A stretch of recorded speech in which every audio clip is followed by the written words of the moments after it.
Hey everybody and welcome back to my channel. If you're new here, I'm Beck. So today I'm joined with my friend Charlotte. Hi. And she also has Is CFS. So in my Q&A video that I did a couple of weeks ago, I said that I'd be making a whole video purely about Is CFS. So that's what I'm going to do today. So ME stands for myalgic encephalomyelitis.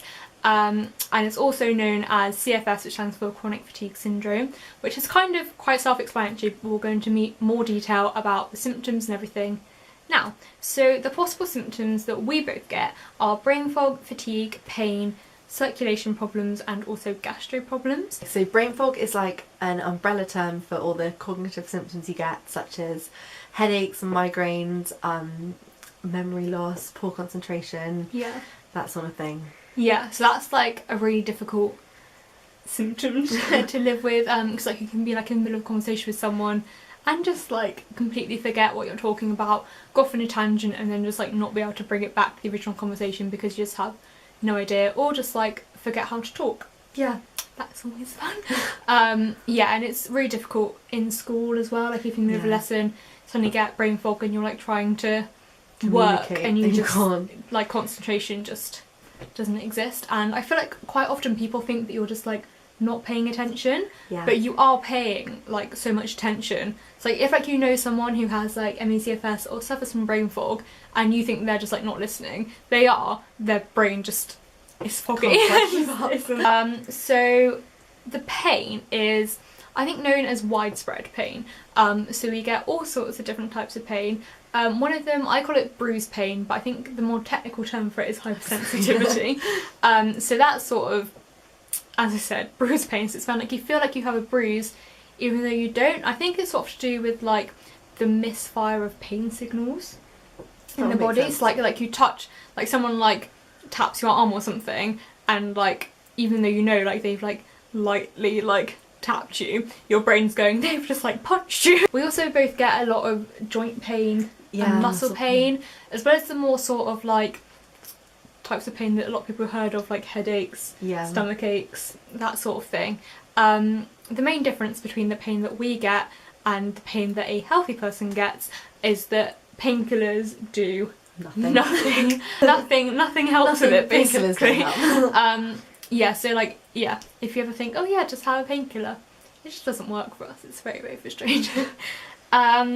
So next is circulation problems. Yeah, we both get really cold, like particular extremities, so like hands and feet. Yeah. Also, generally regulating temperature is a bit of a challenge, so we can just be really hot one second and then freezing cold the next. It doesn't matter if it's summer or winter. Yeah. It's just like, our bodies kind of can't really regulate temperature that well. I think particularly like when it's season change over time, so like especially like this year with like autumn sort of being so all over the place, been like summer one day, winter the next day, I think our bodies are just like, what is going on? So they just decide like just like to fluctuate so much. And yeah, like you were saying, like hands and feet permanently cold. Yeah, and we also both find that when like if it's like really cold, our legs go purple. Yeah, it's really strange. Yeah, and then gastro problems. So we both have gastro problems. So so mine's sort of been diagnosed as IBS. So IBS, if you don't know, is irritable bowel syndrome, so that's fun. And what gastro sort of... I haven't been diagnosed with any kind of official thing like IBS, but I've developed kind of intolerances and allergies to certain things. I think it's quite common as well, like I particularly kind of can't eat milk and kind of dairy products and yeast, and I think that's pretty common with people. I don't know. I don't have issues with that particularly. I just, with the IBS, I sort of just like randomly will like eat something and then my body's just like, nope, don't want to eat that today. And then the main big symptom that everybody hears about when you hear chronic fatigue syndrome is chronic fatigue. So fatigue, I feel like you hear fatigue and you think, oh yeah, that's just tired, but it's actually so much more than just being tired. It's like constant exhaustion. Like how would you sort of describe the fatigue element of it? It's kind of hard to describe because you kind of don't experience it until, or I'd never experienced it until I had kind of, even like I used to play a lot of sport and you'd be super tired after training sessions or like matches or an intense week, but it's just not on the same level as chronic fatigue. No, and like I was saying in like one of my previous videos, that actually it's actually really difficult to describe, because when you've had it for so long, like Charlotte's had it for like nearly 4 years, it just becomes normal. Yeah, you forget. But you do, like, you forget what it's like to not be tired. So I think, yeah, when people are just like, so what is it like to have fatigue? I'm just like, Normal. it's just normal. I've heard that it's like having a hangover. Like, I've never had a hangover. I've never had a hangover. But it feels like having fatigue is, like I said in my previous video, it's like you have the flu without the cold. Yeah. So like, a lot of people know what it's like to have the flu. Yeah. And you just have like no energy, and it's just not great. But like, yes, like if you know someone, or like you've heard of someone who has chronic fatigue syndrome, and you don't have it, and you're healthy, and you think, oh yeah, I get really tired all the time as well, it's not on the same level. And it's not like, obviously when you have the flu you have it for like a week or whatever, and then it goes, right? And then it goes, but obviously it's chronic, so it's like having permanent flu symptoms, and like permanently sort of feeling like you just think about sport, and it's like you like run a marathon like every day. So there is no cure for CFS currently. Hopefully one day in the future there might be. But in the meantime, there's many different treatments. Some of them have been proven to be very ineffective, I think. Some of them are more effective than others. Yeah, so one of the treatments that I'm currently going through, and Charlotte has been through and is still sort of going through in a way, is the energy management. Basically, you only have a certain amount of energy in a day where you can do kind of activities. Yeah, like high energy activities. So high energy activities would be obviously things like anything active, so walking anywhere, not that we can run, but if you could run. And things like schoolwork and things like cognitive, that. like mental fatigue things as well. Even things like watching TV. Like if you watch like a TV show that you haven't watched before, or like you're really concentrating, or like reading a book you haven't read before. Like doing anything that you haven't like done before, so you have to concentrate on it. That's all like contributes to the amount of energy. Showering. Yeah. Chatting to friends, like all those little things that you don't really think about, but like they do, like when you have really CFS, they really take the energy out of you. So you have like a certain amount of that in a day. High energy, and then you can kind of do lower energy things, and then there's kind of like rest time, where you just, which we all need quite a lot of in a day to kind of recover, which is basically doing literally nothing. You can, I can listen to music. Listen to meditation. Music. Like mindfulness. They sometimes suggest yoga, but for me that was always too active. Like mindfulness, that sort of thing. That's like, which is good. And then kind of, I guess, medium energy things would be, say, watching a movie you've seen loads before, or maybe doing a bit of colouring, or just kind of something just that you can chill and do and not have to think about too much. So like the energy management program is like tailored to each individual person. So for example, so in mine I have low energy, high energy, and then super high energy. So low energy is things like watching TV that I've watched before, colouring, knitting for me is low energy because I do it so much that I just like sit and do it. These are like the main low energy things for me. And then high energy is things like walking, car journeys, like any travelling, that's high energy, showering, chatting to friends, things like that. And then my super high is like lessons, and then also like some social interactions. So like if I'm like in like social situations I'm like having to like concentrate a lot, or I'm like really like absorbed in a conversation or something, then that counts as super high for me. And different people will like start on different number of hours. So did you have like, I had what, like types of energy baseline? So I kind of officially had high energy, kind of medium energy, and then low energy. But we kind of did have a super high energy, which was things like schoolwork, and well, kind of actually more at school rather than schoolwork, because doing schoolwork is fine, it's just high energy, but being at school you had the schoolwork and like the friends and being like in a different environment and having to like just be aware of things all the time, whereas if you're working at home it was a more relaxed environment.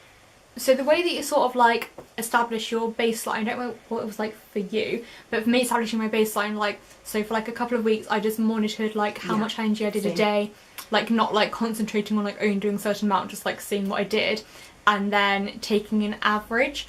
So I think like the highest amount that I did was like 9 hours or something, and the lowest amount that I done was like an hour and a half or something like that. So then like the average was roughly 5 hours.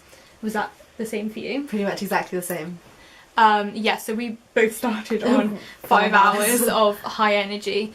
And for me, the super high energy counts as double high energy. So if I do like an hour of schoolwork, that would then go into like, because I have an app on my phone where I can like monitor it all, so that then goes in as 2 hours rather than just 1 hour.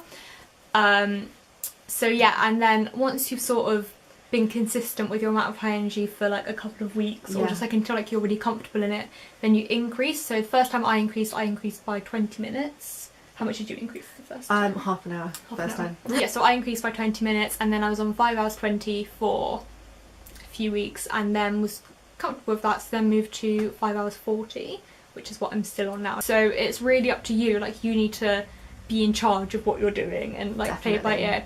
And you also have to like remember to monitor it. Yes. The other great thing about the app which I have, that you can also put in how much sleep you get. Yes, it's important to track your sleep as well. Yeah, definitely. And obviously the amount of sleep that you have is going to have a huge effect on like the amount of high energy you're able to do. That would be the same for like a healthy person anyway. If you get a rubbish night's sleep, then you can't do anything. But obviously when you have CFS, it's amplified much more. Yeah. So what do you do now in terms of activity management? Do you like still do it a bit? Or? I definitely still do it, but I'm a lot more flexible now. So I know that my body kind of now isn't so focused on if I do too much in a day it'll crash. It's more like if I do too much over a say 48-hour period. So if I have a higher energy day one day, I know that if I just completely rest the next day, my body should even out and I shouldn't crash from it, which is handy, because some days you just do need to have a pretty high energy day for whatever reason. Yeah, and that's like the other thing that I was going to say, is that even though like you're on like a consistent thing, the thing which I was told was like as much as you're having to be consistent, if you're having a day where like you've like you know you're going to go over, so like in the summer I went to the beach and I knew that I was going to do like 8 hours of high energy that day, you sort of have to like weigh it up, like you have to like think about whether it's like going to be worth the crash. It's okay to have like the occasional day where you go like really over, as long as you're like prepared for the fact that you're then going to have a few days of being like below. And I think it's important like on the days when you are crashing not to like push yourself super hard to get up the number of hours that you're meant to do. Like you still have to like listen to your body. Definitely. I think that's like the most important thing to say, like push it, because you can honestly like do so much more damage. Like you can just go, even if you think you're doing really really well, you can just completely go back to square one, or even like behind square one, which is, and it's so frustrating when you know where you can be, but if you're just crash and go back to square one, you're just so frustrated that you kind of pushed yourself. But like you have to just remember that like it's so unpredictable. With having CFS, it's like such an unpredictable illness, so you are gonna have days when you're better than other days. Like the point of activity management, because I've had a few people ask me like what is the point of this. So when you have CFS, you suffer from this thing called, I think it's called post-exertional malaise. So it's when you do some sort of exertion, like when like you anything, basically. when like you do something which uses up energy. So like if like this is like what your energy is like, so like you go like really high and then like you like come down from that and you have like a few days where like you're in a crash, which is what we call when like you're that's what we mean by rubbish. Crash. Yes, like a crash is like when you have like where your symptoms are heightened because you're exhausted, like when like you're like a normal person exhausted. So like it makes like your symptoms worse. So the point of the activity management is to stop like this cycle and just like to bring like a line, level it out. Like level it out. So that's the point of it. It's just like, it's not there to cure the symptoms, but it's there to help you manage them. Definitely. But yeah, as you said, that doesn't mean that you can't like do anything else. So that's basically everything we have to say about ME CFS. If you have any other questions, then please comment them down below and we will reply to your comments. if you did enjoy this video, be sure to give it a big thumbs up, and as always there'll be a link to my Instagram in the description, and I'll also leave a link to Charlotte's Instagram in the description, so go and show her some love over there. And also subscribe if you haven't already, and share this video with friends. We'll see you again next week with another video. Bye!